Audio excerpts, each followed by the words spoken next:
Si Charles daw nahuli. Hindi ako pwedeng umalis. May tinatapos pa ako. Nahuli kasi namin tong anak niyo na nakipag-away sa isang bar. Okay ka lang ba? Di ka nasaktan. Mamaya mo nag-aalala sa'yo. Yan, mag-aalala sa akin. Palala na siya ng palala. Ikaw lang naman ang kinakausap niya.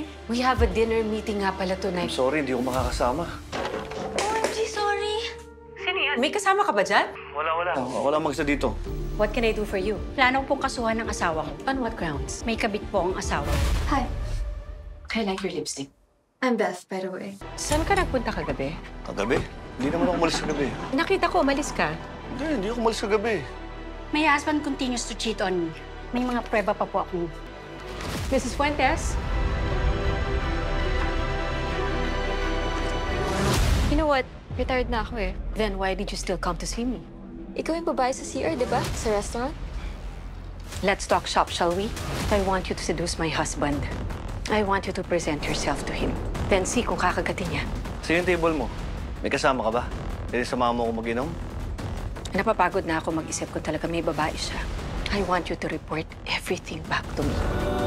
Ay, baraw ako sa mga babae na kilala niya. We need to be there.